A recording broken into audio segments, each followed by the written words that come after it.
So, everybody's favorite topic, boobs. Maybe not everybody's, but I do get asked a fair number of questions from trans femme individuals who are growing their own, so to speak, about timeline, what to expect and everything. And I mean, I have a whole other video on breast development. I know it's a little bit dated and I didn't know how to use my editing software very well at all at the time, but it's still valid and it still goes through the expected stages and timeline and stuff like that. But I do find that I have a lot of questions that people are just like, but it's so slow. Is it happening at all? And, you know, it's anxiety producing. You know, you see these idiots online on freaking Reddit or Discord or whatever, and they're saying that, oh yeah, I got on hormone therapy and next week I had a full rack. It's complete crap. It's just people trying to, you know, stir the pot, get some attention for themselves, get some more engagement for their page. That's complete crap. The body can't grow stuff that fast unless it's a tumor, and we don't like tumors, so no. But anyway, so don't be listening to crazy people on the internet. At least not too much.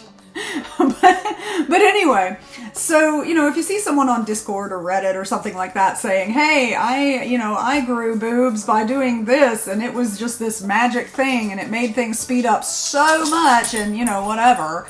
My dog is apparently going to join me over here, so ignore him if he decides to. I guess he's going to sit still. Anyways, so ignore people online if they're saying, hey, I can grow my boobs faster than anybody in the world. Yay. It's complete crap. Nobody does that. Like, no. Breast development, typically, you know, we think of it as modeled after cisgender development, and, you know, that's because we really don't have anything else to compare it to study-wise, or at least not very good studies yet. And so what we do is look at cisgender development, which cisgender breast development is going to take anywhere from 4 to 7 years to mature. So, I mean, we're looking at a long time here, you know, and I usually have people just like coming out of the woodworks asking me questions and panic-stricken within the first 6 months of hormone therapy.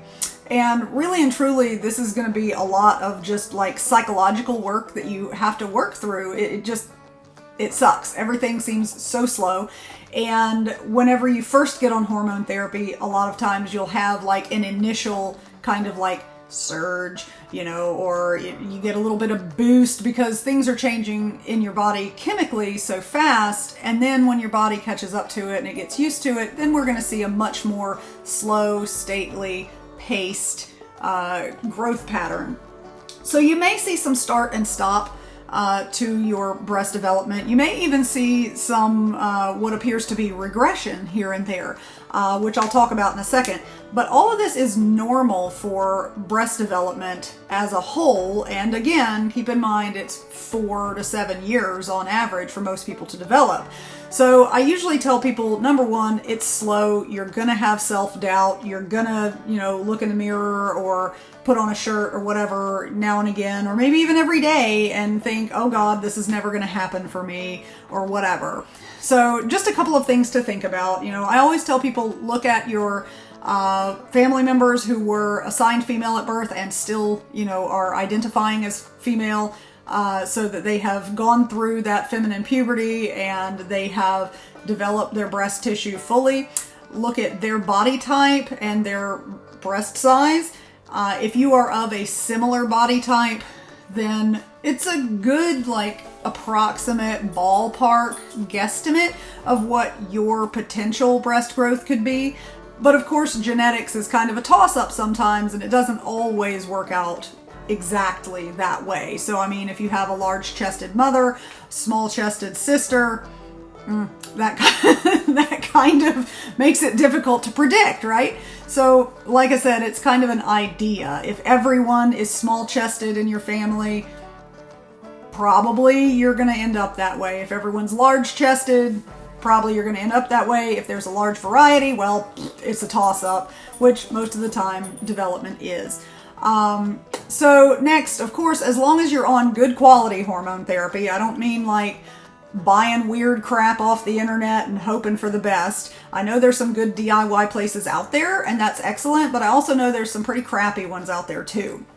So just be sure whatever method you're using that it has been thoroughly researched and everything, and has some good data backing it, whether it's through a healthcare provider or DIY service or something like that. So step 1, excellent HRT. And of course, keep in mind it's slow no matter what you do. So I'm not giving like secrets on how to grow boobs in a day here. But second thing to keep in mind besides it being slow is that you're going to see those gains and plateaus, and sometimes even that kind of like a regression where you think, is my stuff shrinking? Like, what's going on? You can. So hormones are very weird. In case you haven't noticed. Hormones are strange. So some of the things they're going to cause to happen, of course, you're going to see the tissues with, well, you won't see it, but externally, you'll see evidence of the tissues inside of the breast are changing. So you're going to have maturation of ductile tissue, you're going to have the lobular tissue, you're going to have all this, the little fatty tissue and everything that's going to be developing, and you can't really see it with the naked eye, you can't like see inside, but you can see externally some evidence that maybe there's like more tenderness, more sensitivity, there's some outward growth from the chest. But periodically you're going to see like swelling and shrinking here and there. Some of this may be mental. You may be psyching yourself out because there's a lot of folks out there that just have really, really bad self-esteem issues.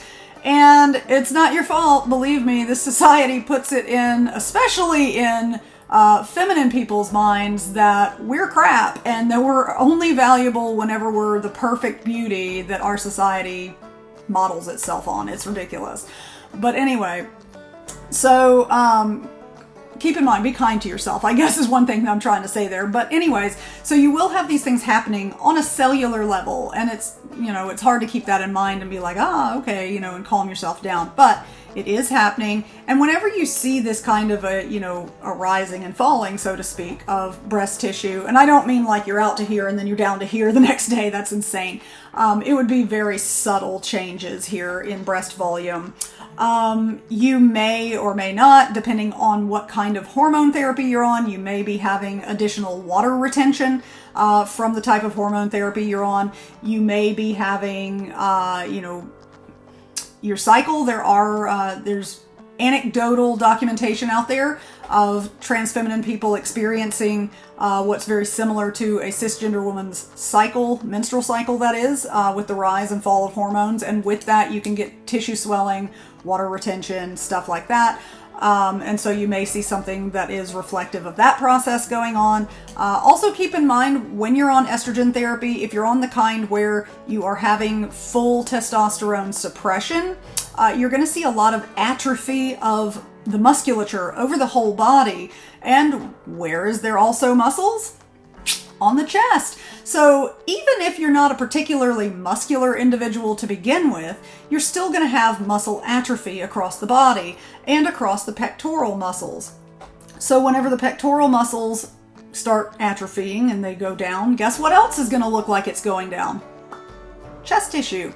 So it can also be a result of muscle atrophy underneath the fatty tissue of the breast that makes them then appear smaller. So this is something very important to keep in mind, that there are so many processes going on within your body, and also mental processes going on with your changes as well. And so all of these things combined can make it very difficult to keep focus on the fact that this is a 4 to 7 year long process and keep calm, carry on. So anyway, definitely keep that in mind. There's water retention, there's, cycle issues, there's muscle atrophy issues, and all of this can lead into where you have this appearance of perhaps regression of breast tissue. It is not something that is, actually occurring to where you are losing it entirely, unless of course you go off of hormone therapy, in which case that tissue will atrophy to a point. But as long as you're still on good quality HRT, no worries, carry on. It will get better. Anyways, so we talked about things to look at in your own family. Also look at your own frame. If you are, say, kind of fluffy like I am, there's a good chance that you have a good basis for growing, a good set. There's no nice way to say it, really, I guess. But anyways, so, I guess what I'm saying is you do need fatty tissue to grow fatty tissue from, if that makes sense. So, there's a lot of folks out there that are very lithe and thin, and if you don't have a lot of body fat to begin with, it will be very difficult to grow like much larger than what's going to be appropriate for your frame. Now, you will develop what's appropriate for your frame, but when you look at, say, cisgender women who are a size 0 pants, you don't usually see those, unless they had surgery, having very large breast tissue.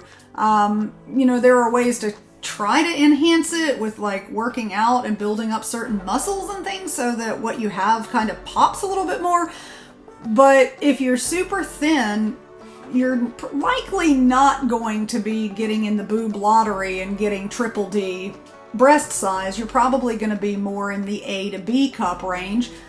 Not always, but you really need to manage expectations here. If you are, very thin, probably going to be very difficult to develop beyond an A or a B cup. You need good nutrition as well. I know that sucks in today's world with the costs of everything, but you do need to make sure that you are getting adequate intake of calories for one, and then a healthy intake of, variety of foods, fruits, vegetables, meats, all that stuff, depending on what kind of culture you come from, dietary background, dietary requirements, allergies, and all that. So it can be very difficult to navigate nutrition, but nutrition is a good part of this. So look at your body type, look at your family's body types, and kind of go from there. Now, like I said, if you're fluffy, you're probably going to already have some tissue already there, and that will slowly mature and then fill out later. It may be harder to see initially because you may already have some tissue there, but it will eventually fill out and develop into a more feminine shape. Let's see. So look at family body types, look at your body type. And last thing just I want to mention, I know there's a lot of just crap talk out there about, say, progesterone, which is an additional hormone that can be added to your regimen at a certain point in your hormone therapy. But it is not a magic pill. I have a whole other video that discusses the pros and cons of progesterone, but I do want people just to be aware of the one fact that progesterone does not work for everybody, and in fact it works for not a whole lot of people out there, though some do find a benefit from it.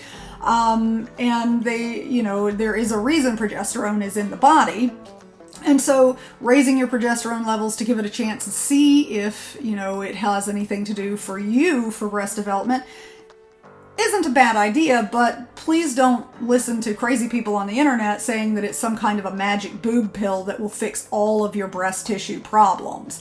Another thing is estrone. So estrone is another estrogen. There's a couple of different types of estrogen, and estrone is one of them. It's a little less powerful and less monitored typically than, say, estradiol, which is the main powerhouse one that we look at for transitioning. But estrone has in the past been put out there as potentially having a lot to do with breast development, and that if you were deficient in it or if you didn't have a certain ratio, that it may affect breast development. Now, a lot of that even previously was up in the air, and there have been 1 or 2 studies out there now that have measured estrone levels in people and have not really found much of a difference in folks with, higher estrone levels than others. Certainly no study is as perfect as we would want it to be and all, but, for such that it seemed to kind of go on the idea that estrone was going to play a major part in breast development. Now, it may still play a part. I'm not saying it doesn't play a part, but perhaps not as big a part as we used to suppose. As usual, transgender medicine does have research behind it and behind why we provide it and, and basic ways to provide it. But as far as the intricate details, a lot of times the research is lacking whenever it comes to that. And especially in the case of progesterone and estrone. But anyway, so just to reiterate, breast growth is slow. It's 4 to 7 years. You're probably going to psych yourself out a few times here and there. You're going to see some growth and possible regression and then plateauing over the time period that you're going through this. It is something that you will get through. It is normal to see that. You may not see it, in fact. It may just be slow and steady for you all the way through, and that's great. But if you're one of the folks that sees these starts, stops, backups, and starts again, that's normal as well. Nobody goes through this exactly the same. And so just, again, be kind to yourself. Don't compare yourself to others. Don't listen to crazy people on the internet. And just give yourself a break, okay? All right. Love you guys out there, and gals and non-binary pals and everybody in between. See y'all later.